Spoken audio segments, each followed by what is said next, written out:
Hello, hello, hello. Hi. We're back. Did you miss us? We're here to bring you some good vibes. Welcome to the Summer Lovin' Lovin' Podcast. My name is Hassan, and I'm the husband of this dynamic duo that we have. And this is... I'm Summer. I'm the wife, guys. You're the It's wife? just bringing the love. You're the wife full of life? The wife of life, the energy, the vibes, the chaos, everything. The chaos for sure. Chaos, yeah. The chaos Nothing for sure. but chaos, yeah. Nothing but chaos. But yeah, I hope you guys are all well. I hope you're having a fantastic week. I hope whatever. this Thursday is going really nicely. And yeah, we're here to sprinkle some joy. We're here And to excitement, share. just to spice up your lives a Here bit. to share some drama, share some Mhm. recommendations. Mm-hmm. And yeah, just let you into the wonderful world that is Hassan and Summer, really, to be fair.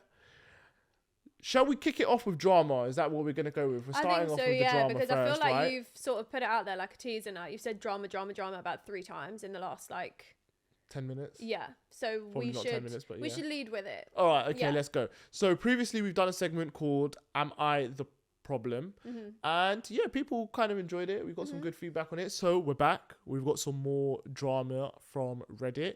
And Summer is going to read these out. And I'm going to be the reader, guys. I love being the narrator in school play. You're I was gonna- always giving the narrator. So Really? Yeah, You didn't start get as you any mean main to go on. characters? Only when I auditioned for them when I was in secondary I school. was going to say, it doesn't make sense because you've got such an amazing singing voice. So you when should I be... was in primary school, though, it's literally every play narrator Oh. until year 6. Well, I mean, the Tragic. narrator is alright, I guess. It's All better than being... all the parents say the narrator's the most important part. But it's No better one than wants being... to be the narrator. I don't want No, that. but then what... I don't want that No, okay, purple okay. piece of card Okay, with the paper wait, mounted pause, onto it, just- talking about the okay. story. I want to begin the Pause, story. 1 second. Let me tell you. Right, so would you rather be the narrator, right, or a lamb? Going, "Bah." What would you rather? A lamb. Seriously? No, obviously not, but no one wants to be the animals. Everyone wants to be the speaking characters. Yeah. The characters that move around the stage. No, I get it. Yeah, 100%. You know? But then, again, it's no like, one remembers the narrators. it's not the worst. No one's like, wow. That story was well told. Third narrator, fantastic. No one remembers. You're Oh. unmemorable. I remember you. Even though you told the story. Yeah, but I remember you, so it's So okay. today, guys, remember me. Yeah, please. Can we have a moment to remember Summer for all her storytelling needs? Okay, cool. Right, let's go into it. What's the first one?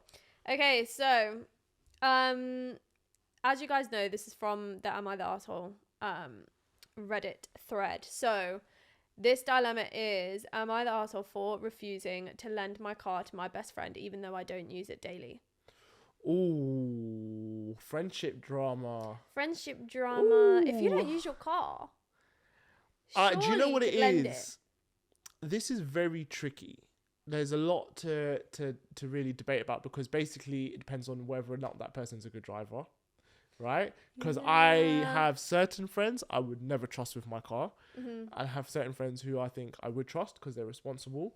It also could be down to an insurance thing. You know, like if you're driving uninsured, that's like a big, like no, especially in the UK. No, obviously, but I feel like if you're lending the car, you would insure it. You just get that 2 weeks insurance or potentially, whatever it is. yeah. Then it depends, right? So like we're not advising anyone to drive uninsured. By exactly, the way. yeah. So that's what I'm Absolutely saying. So no, but some people will just be like, oh, I'm only going down the road. Let me just take it, kind of thing. Yeah, true. And sometimes it only takes a trip down the road for something to go wrong. Please get caught. Right. Anyway, let's see. What's the story? Okay, so I, 20 female, live with my parents and have been lucky enough to have my own car since I started university. I use it mostly for grocery runs, visiting friends, or the occasional weekend road trip. I don't drive to campus since I live near a public transport stop, so my car is parked most weekdays. My best friend, 20 female, who I've known for years, doesn't have a car and recently started a job that's about 40 minutes away from where we live. She asked if we could borrow my car to drive to work a few days a week because the commute by bus takes over an hour and a half. She said it would save her a lot of time and stress. At first, I felt bad and considered letting her use it, but then I realised the potential issues. Drama. For one, my parents are really strict about who drives the car since it's technically in their name. Also, I worry about what happens if she gets into an accident or if something happens to the car while it's out of my hands. She's not exactly the most careful person, and while I trust her as a friend, I don't fully trust her with something as important as my car. I explained this to her, but she seemed frustrated and pointed out that the car sits unused most of the time. She even said I'm being selfish for not helping her out, especially since we're best friends. I don't want to ruin our friendship, but I also feel that lending out something as valuable as a car is a big ask, and I don't think I'm in the wrong for saying no.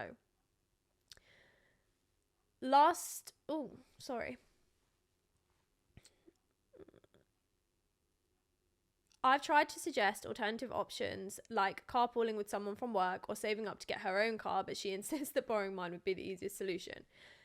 Am I the arsehole for refusing to let my best friend use my car even though I don't need it every day? Sorry about that, I just lost my train of thought. Right, so we've got a few things here. So she doesn't own the car, her parents own the car. They're really strict with who uses it. That's one. She's not careful with her things. That's two. And honestly, she just thinks she should get her own car. Okay, three. What's your opinion?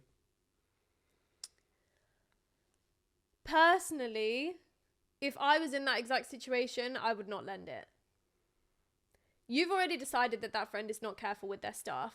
And definitely if you deem the car is like really important to you. The other thing is, it is tricky because if that person gets in an accident or even if they're not badly hurt themselves, who's going to deal with the damage? You're going to be the one who's on the phone to the insurance provider. You're going to be the one that has to deal with the repairs. Probably is your friend shelling out that money for the repairs? Not sure. What if they are adamant that they're not at fault? That's another falling out you could have. The other thing is, what if your parents come one weekend and or one weekday or one weeknight and your friend's taken that car to work and that car's not there and you're there in the house? They're going to say to you, if they're really strict, they're going to say, where's the car? Yeah.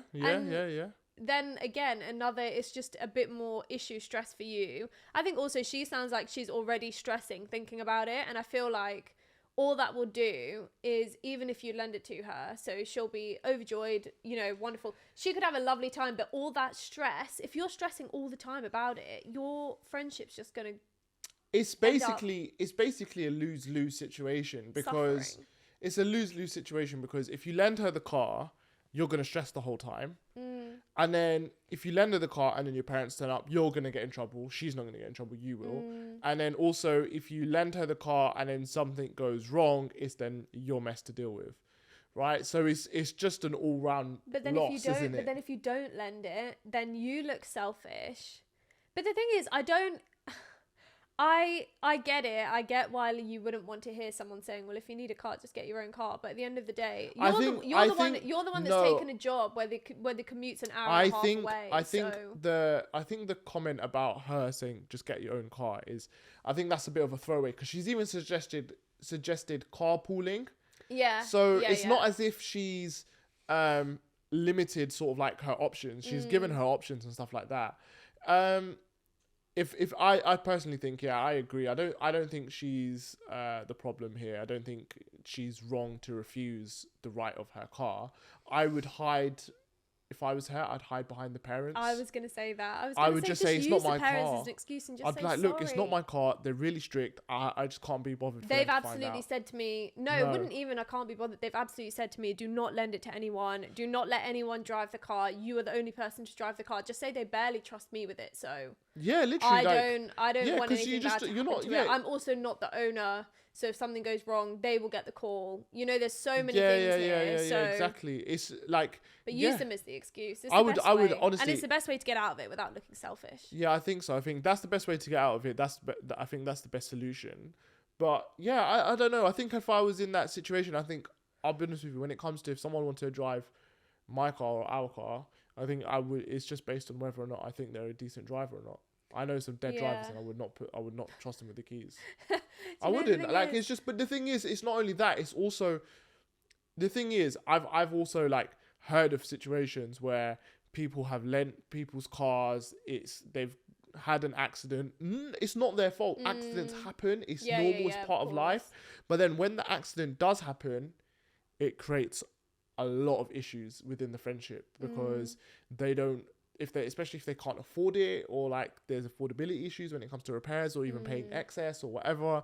Like there's just a whole heap of issues. So and also then it's a mark on your record because then you've claimed on the insurance. Exactly, so and then it's just going to be annoying because you're going to be like, oh, even though it's no one's fault. Yeah, you're just going to be like, I've got a mark on my insurance for something that wasn't me. You know, so I think there's a. But there is a way out. I think just honestly hide behind your parents, and basically. just be really sympathetic. So like when she's saying that she's had a long week at work and she's having a really tough time, you know, just give her a little bit of TLC. Just give her a bit of TLC. Get her a little care package. Take her out for a little coffee. No, you don't need to like spoil her that much. Not a massive spoiler, but you know, a care package could just be her favorite sweets and hot chocolate or something. Yeah, it I doesn't don't think have it to needs. Be anything yeah, big. I get what you mean. I don't think she needs to over like pander for her, because there is like, from this story, there is like a little bit of an element where she kind of sounds like a little bit of a brat. So I don't know if it's bratty. I think it's just because it's very entitled to just like, because the thing is, but maybe she doesn't own her own car. I also think when people don't own their own cars, then it's hard to understand. Yeah, but the thing is, like, I'm not being funny. Like, it's very entitled. Like, you don't own a car, and then you're going to your friend saying, "Can I use your car?" Your friend's saying no, and then you're kind of having a bit of a tantrum about it. It is a bit, that is entitled behavior. It was funny when she said, "Well, it's just sat unused most of the time." Yeah, good. She's I don't want to admit, like, babe, it's on the drive. Yeah, but the thing I'm is, 2 it's steps like, away from being on the road with it. But the thing is, it's just like, yeah, it's on the drive. I don't want to add mileage on there. Like, shut up. It's not your car. Go away. Well, I mean, I'm not saying don't that. Lead with that. Don't lead with that. No, of course. No. I'm not saying it in a way. It's not a way where it's like, I'm just joking. It's not a way to sort of be horrible, because, you know, some people have cars, some people don't. You shouldn't be horrible to someone who doesn't have a car. But it's just a thing where, yeah, it's strange. I can't imagine kind of going to someone and saying, oh, can I, like, I can understand asking someone, that's fine. But then to be upset that that person said no, that part I don't get. Does that make sense? Yeah. I think, yeah, you can ask, especially if you're close friends. Like, asking is fine. But I think if the answer is no, then for you to get upset about it, that's what I find weird. Yeah.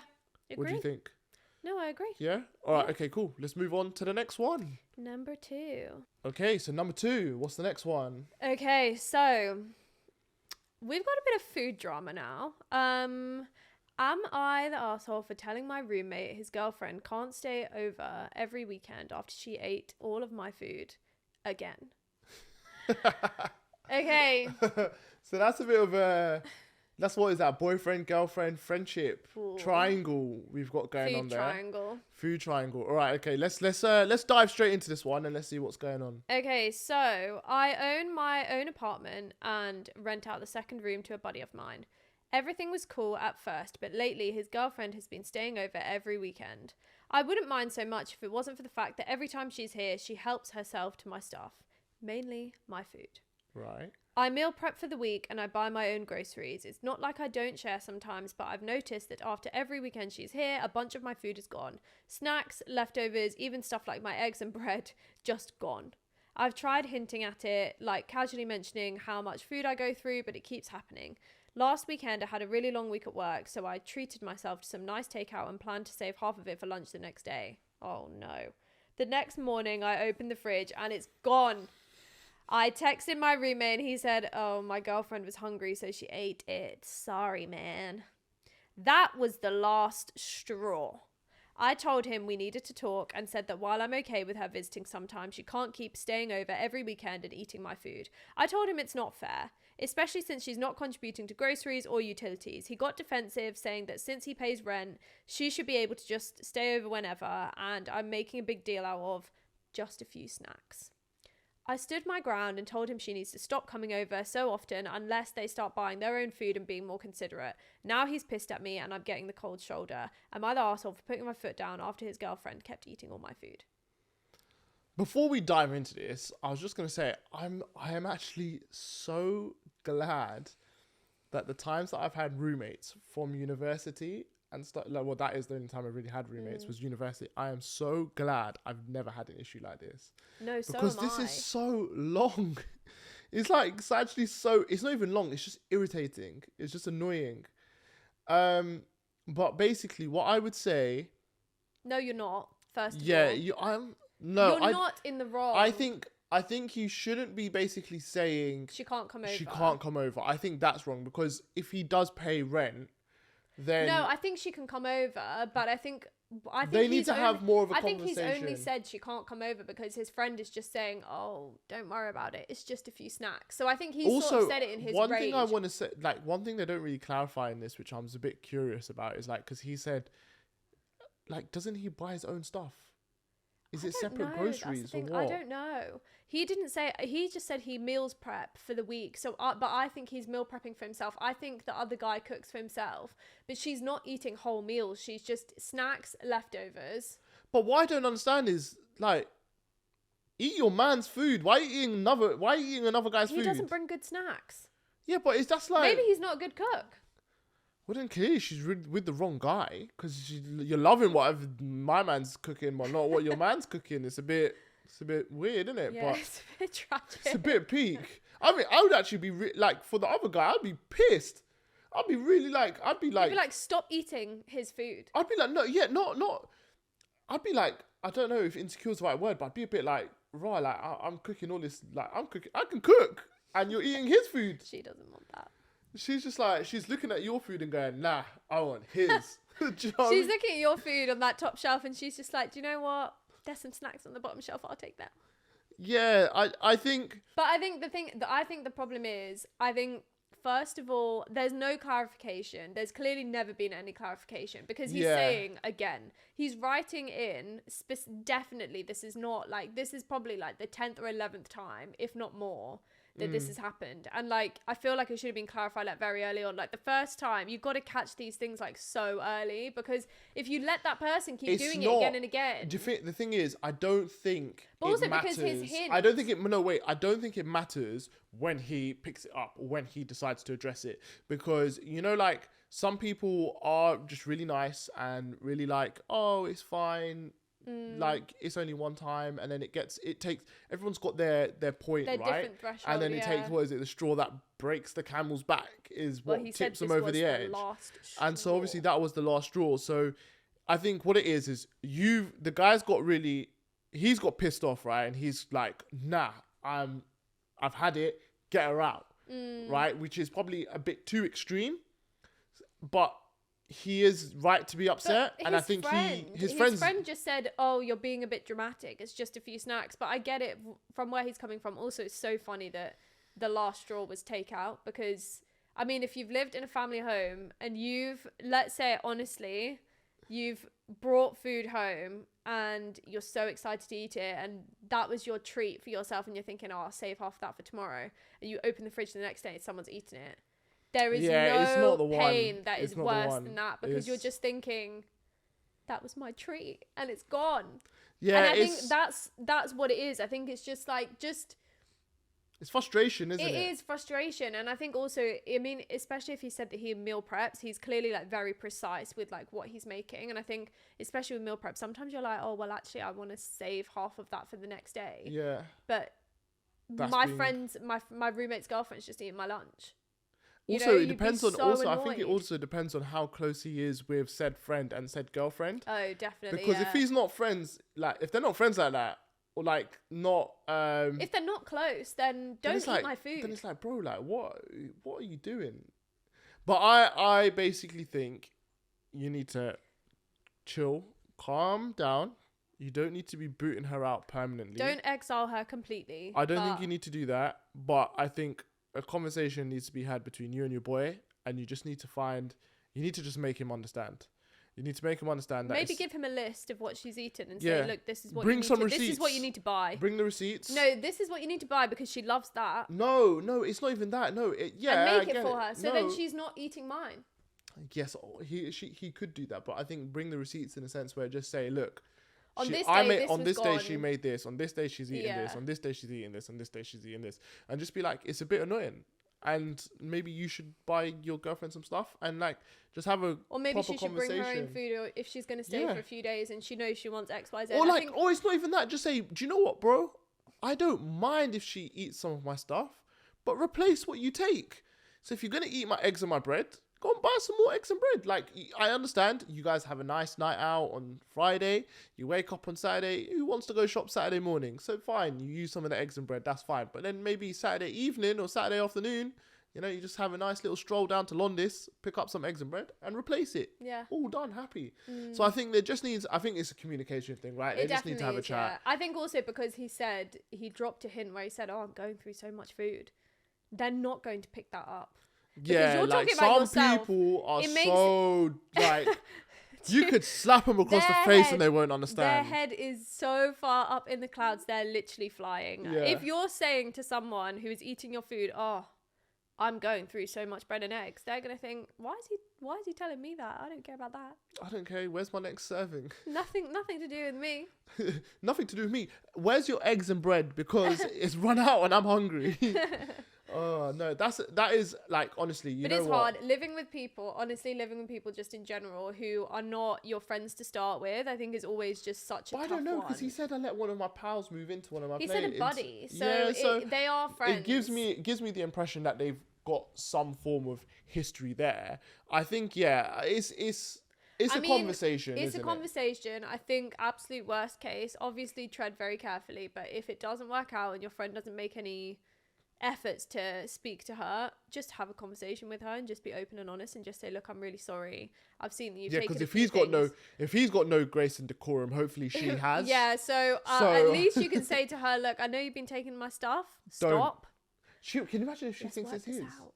Well, yeah, if she does, then what if she thinks it's her man's? Fine. Yeah, that could be problem solved. You never know. Babe, can you imagine, babe, got a nice little cheeky takeaway in there for you. And it's not even him who's done it. He's just like, that. He's probably said to her, just help yourself to whatever's in the fridge. Help yourself. This is so maybe she doesn't even know. She could, exactly. Maybe she thinks she they could buy be none the wiser. So. She could be none the wiser as well. So yeah, all things to consider. But what do you guys think? Like, do you think? What do you think? Do you think she should be kicked out forever, or? Yeah. Do you think one takeout is enough to be taken out of the equation completely? Is it enough? Right. Next one. Let's move on to the next dilemma. What's going on next? Okay, so the last one that I have is, am I the asshole for leaving my family's barbecue after they tricked me into eating meat? Okay. Do you know what? That one is so... It's funny, but it's so bad. It's actually... This is so bad. The thing is, do you know what it is? It's the thing that makes it actually funny is because it's family. Because I think if your friends did it, like, because you should not mess with dietary requirements choices at all. Like, it should be something that's off limits. And I think especially when it comes to like friends, I don't think you should ever trick your friends into eating something like that. But if you tricked your friend, you would not be friends with that person anymore. Yeah, 100%. But with family, I'm not saying it's acceptable, but I feel like with family, sometimes you can, I don't know. Well, let's maybe it's a little bit, I don't know. Let's let this person plead their case and then we'll see. So, hey everyone, I'm a 28 male who has been vegan for the past 3 years due to health reasons and personal beliefs. My family has never been supportive of my lifestyle change. They often make jokes or snide comments, but I try not to let it get to me because I love them and I value our time together. Last weekend, my older brother, 30 male, and his wife, 29 female, hosted a big family barbecue to celebrate his promotion. Knowing that barbecues are usually meat heavy and that my dietary needs might not be met, I offered to bring some vegan dishes to share with everyone. My sister-in-law insisted that it wasn't necessary and that they would have plenty of food for me. When I arrived, everyone seemed in high spirits. My sister-in-law eagerly handed me a special plate of appetizers she made just for me. Touched by the gesture, I started eating. Shortly after, my niece, 7 female, came up to me and innocently asked, "Do you like the cheese in the snacks? Daddy said you wouldn't notice." Oh, no! Oh my God, go on. Confused, I asked her what she meant. It turns out the vegan appetizers were made with dairy cheese and there were bits of bacon in them. Oh, no. I felt a mix of anger and betrayal. I politely confronted my brother and sister-in-law and they laughed it off, saying it was just a harmless prank and that I needed to live a little. I was upset, not only because they disrespected my choices, but also because consuming animal products makes me physically ill. Feeling cornered and humiliated, I decided to leave the party early. As I was leaving, my mum told me I was overreacting and ruining the fun. Oh. Now my family is split. Some say I should have appreciated the effort they made to include me, What was the Right. effort? even though they didn't honour my dietary needs, while others think they went too far. I've been receiving texts saying I'm being overly sensitive and that I should apologise for storming out. So Reddit, am I the arsehole for leaving the barbecue after my family tricked me into eating non-vegan food? No. So I want to say, so basically, I'm gonna say it's 100% you are not in the wrong here, because he said it's a health issue. It's a health and he was issue. violently ill from it. Yeah, he said physically ill, but also it's your personal belief. It's just my No, belief. it's It not, doesn't matter. No, but he said he's basic. What it sounds like is meat or whatever dairy products, Just whatever it clearly is, doesn't agree with him, and then he's obviously changed his diet, and that's probably built up a bit of a belief system because he feels healthier, he feels fitter, he feels better from that way of eating or that lifestyle, right? He's not forced it on anyone. He's not said, "Oh, you guys all need to join this." Yeah, that's the thing. And And he's offered to bring his own food to this occasion. It's not saying, "Oh, by the way, I know that this is a barbecue. I know there's not going to be meat there. No, I know that all there's going to be is meat. So by the way, can you buy this, this, and this, and I'll come and eat that." No, he said, "I'll bring my own He said stuff." he'll bring his own food and enough to share with everyone as well. It's not even like it's I'm going to exclude all of you guys. I'm just going to have my own food. I think the way that he's done it as well is not in like he's not being an obnoxious. I don't care about you lot, but I'm going to have what I'm going to eat. So the thing is, what I was really curious about in that story. He said the brother has said to his daughter, who's his niece, Oh, he won't understand. notice. Which is so bad. No. It's not. Do you know what it is? I think it's very inconsiderate on their side, because what they've basically said, oh, he doesn't like, because obviously the daughters probably said, oh, but uncle can't eat that. He can't eat that, and they've said, oh, don't worry, about it, he won't notice. And or it's they've been laughing about it, and she's been in the background, and they've just said, oh, this is just fine. We'll just put it in, and he's not going to notice. I think it's just, there are like other things. I think it's just really lazy. It's lazy, but also they've gone to their own effort to put it into a separate plate and act like it's, I think even just acting like, oh, it's a separate special plate that's been made up for you, that's really snide. But I think it's like, but I just don't, what I don't it just get shows like a lack of respect. It's just a really disrespectful thing to do, because do you know what it is? I'm just trying to work out what was their end game. What was their They still would have told him at some point. Was it not actually even that? If he hadn't figured it out, or if no one had told him and he'd gone home, what would you be doing? You'd be laughing at him behind his back. Also, no offense, what is the mom saying you're being ungrateful and being rude? Like, no, what are you talking about? The mom said he was overreacting, and then everyone's messaging him saying that he's been overly sensitive. No, but he did say that some people are on his side, and he said the family's there's split. Yeah. So he's obviously got people backing him, which is nice. But no, I don't think. Also, you should not apologise for storming out. I mean, first of all, you didn't say that you stormed out. He said he felt cornered and humiliated, and he left early. But I he's think embarrassed. So he's clearly just said, "I know that this is not for me," and left. He hasn't said, "I yelled and shouted and screamed." So like, I just don't really see the issue. I think you, as an adult, it's not even about your needs not being met. I think when your own choices are not respected by the people around you, and especially in this case where, I mean, if you're feeling physically ill from it, they've put you at risk. The other thing is also, people don't understand. I don't know whether people genuinely don't think about it, but when you cut things out of your diet and then you don't eat that for a long time, even if you didn't have an allergic reaction or anything, just in general, you would be ill from it because your body's not used to eating it, digesting it, you know? So I think it's just even, I think it's just that, but I just think it's like, you could have played so many other pranks. You could have got your niece to walk up to him with a water balloon and throw it at the back of his head. If you wanted to have a bit of a laugh and a joke. Do you know what it is? You could have done so many other things. I actually think if there was no health concerns, it would be a prank, and I think that'd be a bit acceptable, because he previously was obviously a meat eater, and then now he's changed. And then like, if it was like that, I could kind of like accept it. But because there's health complications and stuff, it wouldn't work. Like, I've got a cousin who can't eat processed food. If I snuck processed food into his diet and made him sick, that wouldn't be a prank. That would be like, it's careless. It's not even careless. That's really like, that's almost like psycho behavior. Yeah, no. Do you see what I mean? Good. Like, it's weird. Like, But also, what kind of example are you setting for your kids? That it doesn't. Do you know what it is? But the problem is, do you know what it is? Do you know what it is? I bet his brother and sister-in-law, yeah. I bet they're like, oh, he's just being a vegan to be like hip and cool, and they don't. I bet they don't actually understand why he's a vegan. Like, I don't think they understand that he's done this because of health issues. But not only that, since he's cut meat out of his diet and dairy out of his diet, it's not even that. He said it's his personal belief. Like, I think. I wouldn't take this like so far, but if you would not just randomly serve unhalal meat to a Muslim as a joke. You would not do that. No, that's their personal. It might be their religious belief, but it's your personal religious belief, right? It's still your personal belief. I just don't think it's just not fair, and it's not nice. But I also think like, just know when to stand up and say, look, we're sorry. Yeah. Because literally. I think this could be solved so easily. I honestly think that this guy would feel so much better if people just said. If they turn around, they just said, look, we're really sorry. We shouldn't have done that. We genuinely thought it was a prank. We won't do it again. Yeah. And everything will be solved. He said himself that people make jokes and snide comments, but he kind of looks over it because he loves his family and he wants to spend time with them. Like, all that person wants to do is spend time with you. That's it. Just say sorry. Yeah, I to be honest, I think you're not in the wrong. You're not in the wrong. And what I would say is, I have a feeling that they just don't really understand why you're a vegan, basically, and they just think you're one of those hipster guys who's just trying to be cool when that's not probably the case.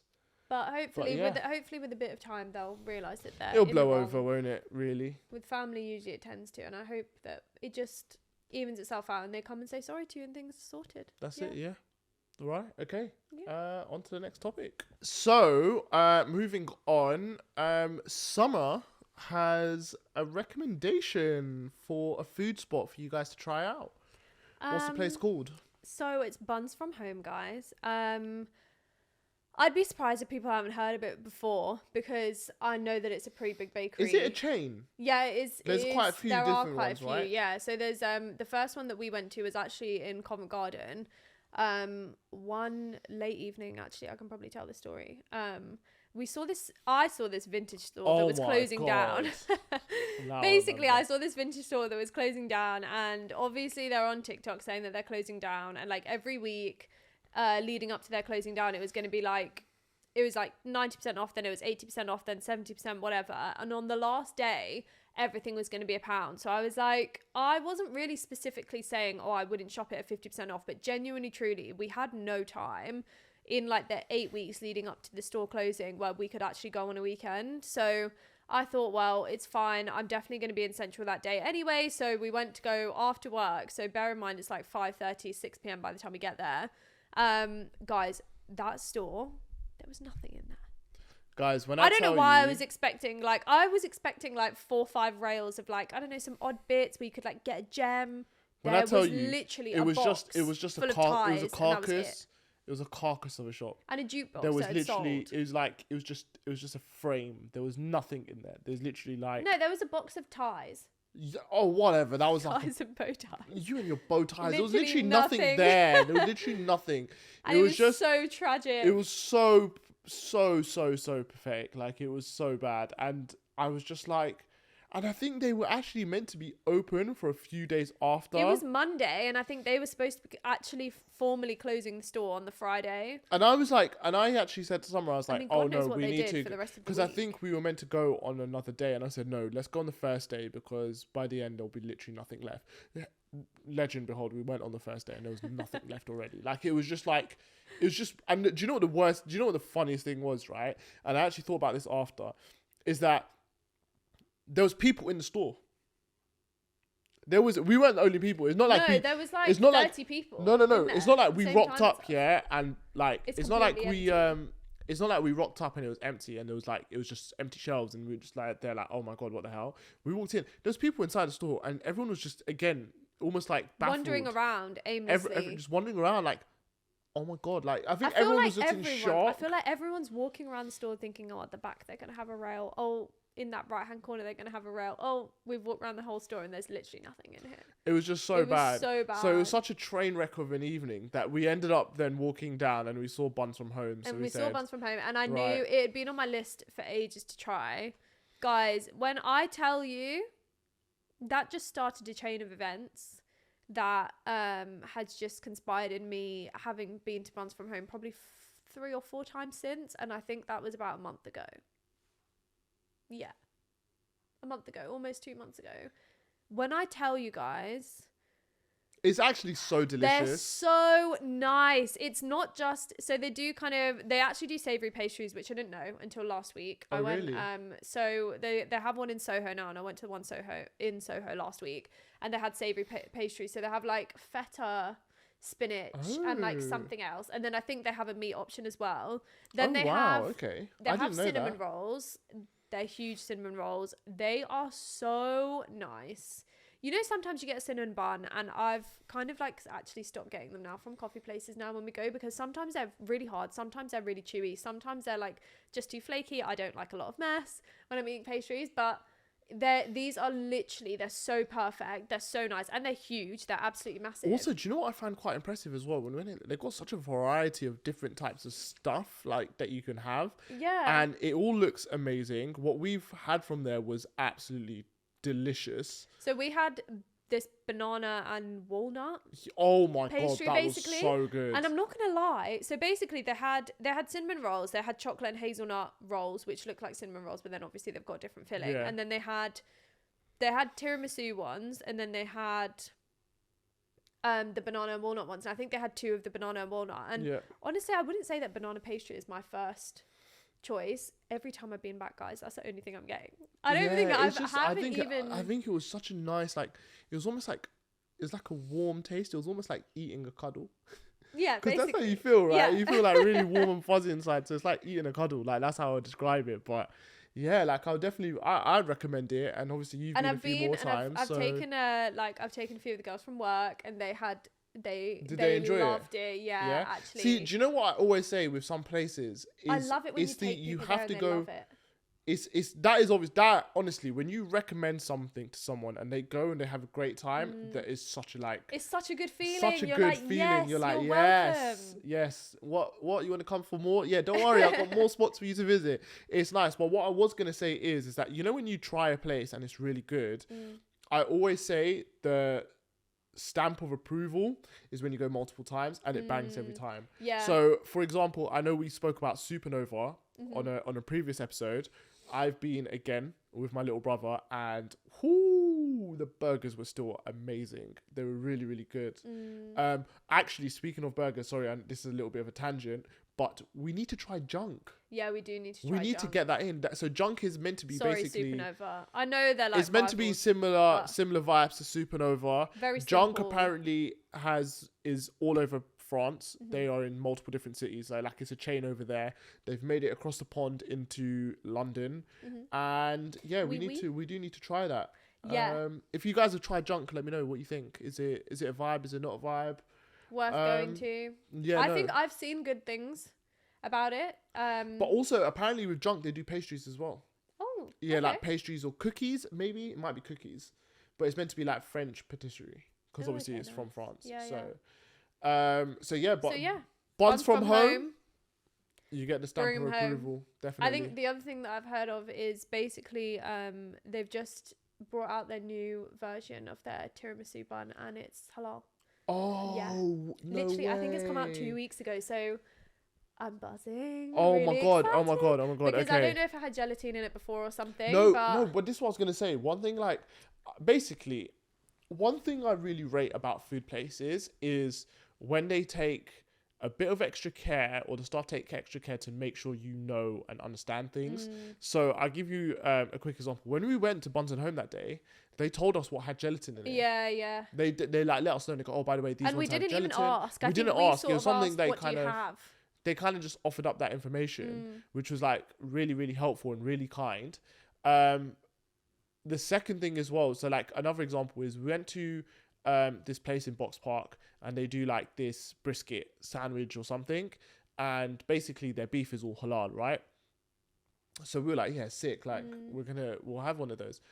And basically, I don't know, it's a bit weird that their beef is halal, but then they do this. But the guy basically let us know that they smoke all of their beef, or like cook all of their beef in the same oven as what they cook and smoke all of their pork. Yeah. So he was like, there's cross contamination. He just said, by the way, just but so he you let know. us know. Like, it wasn't a He let thing us where know before we've even ordered, paid for Yeah. anything, he let us know. And which was really good. It is a bit odd that you have halal meat but then have a cross contamination. I find that a bit strange. They've probably not. I think the thing is they've probably thought, oh, we'll offer it, but then just not maybe thought that far ahead. Yeah, and then by yeah, that point they're already in it. They're already running.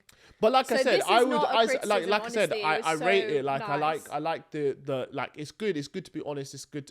Again, it's a nice thing to do. So I rate that about Buns from Home because I think it was good. But the fact that if they've got a halal option now, that's sick. And yeah, so Oh my god. we'll try Okay, that you tiramisu can't try that bun. without me then.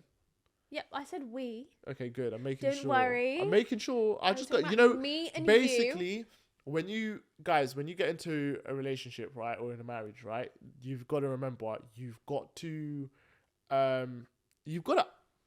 You've got to save some stuff. No, it's not that. You've got to. What I was gonna say, you've got to write the details in the contract. Yeah, in a sense where we're trying this together. If you try it without me, I'm gonna be fuming. It's like when you're watching a show, you're watching the show together. If you watch it separately, fuming. Yeah, unless it's if it's something that you both want to watch, then yeah. Okay, signed on the dotted line. But yeah, you know what I mean. Tiramisu I don't know. bun, I feel like TBC. people will know what I mean, right? Like you've got certain obligations and plans you'll do together as husband and wife, and if you don't specify it, then then things you're in can tricky get territory. Yeah, exactly. Things can get lost. So I'm just being clear. We're trying that together. Okay. Cool. But yeah, Sweet. tiramisu bun review, TBC, Buns from Home. If you're looking for one of those bakeries this like autumn, winter, and you're like, oh, I'm getting away from those you wanna iced cuddle. coffees. You want to eat a cuddle? That's where you need to go. That's where you need to go. Right. Speaking of food, we have watched or started watching this Netflix series, and it is called Culinary Class Wars. Culinary Class Wars, and it is unreal. It's such a good show. It's such a good show. So It's good. Oh my god, I can't even get my words out. It's such a good show. But the overview of the show is basically So where they is it have set? got it's set in Korea, and they have got 20 of the creme de la creme Korean chefs. Some of them have Michelin stars. Some of them don't, but basically they are like the height of their career. Like some of these guys, they've basically been cooking for like maybe 20, 30 years. They've grinded. They've got like 4 or 5 restaurants. They are like creme de la creme. You've got one of them that's cooked in the White House. Like in they've America. cooked for celebs. They might have been judges on cooking shows or cooking Yeah, festivals. They're at the top of their game. They are literally like the best, right? So you got 20. Then they've taken 80 of the best chefs in Korea, right? And again, these guys basically, they are really, really talented cooks, really, really talented chefs. But basically what sets the difference between these guys and that guys is that they will have a successful restaurant, right? And at most, yeah. Right? And some of these guys, like, for example, I don't think this is a massive spoiler, but for example, there's this one guy, he cooks, but he cooks from comic books. So he gets recipes that he finds in manga and anime and comic books, and then he makes those dishes. They inspire him. But he's never things. gone to like a culinary school. He's learned everything. He's practiced everything himself. But he's a really good cook. And then they've just got such a variety of people from such different backgrounds, and they are really, really good. And they do genuinely probably have what it takes to get to the top, to get to that top 20. They're just their not levels, quite there yet, or but they're they're not not there. Chance. Like, for example, there's this girl, her nickname, so they all got kind of nicknames as well, but this girl, her nickname is the goddess of Chinese food and Chinese cuisine, sorry. And basically she is so good, and they're like a lot of people are like backing her to like do well. And so essentially what they've done is so they've got these 20 unreal chefs, and they've got these 80. They've put them all in, and then basically they're battling to become one. So one winner out of all of them. And what they did is, to start off with, they got the 80 cooks, didn't they? The 80, like, they call them black spoons. So they got all of these 80 guys, and they whittled them down like straight away to 20. Yeah, so they basically eliminated 60 off the bat, right? Yeah, so they had to cook their signature dish, and then they've got these 2 judges. No, they had a timer. They had like a timer of 100 minutes. 100 minutes, and then basically they've got 2 judges. So one of them, I actually can't remember the names. One of them's Chef Aung San Jae. Aung San Jae, yeah. He's like a really successful Michelin star chef. Free star. Stars, Yeah, okay. so he's a 3-star Michelin chef. Very cutthroat. I mean, to be fair, both of them are very cutthroat, but this guy is so precise and so specific, and clearly so good at what he does.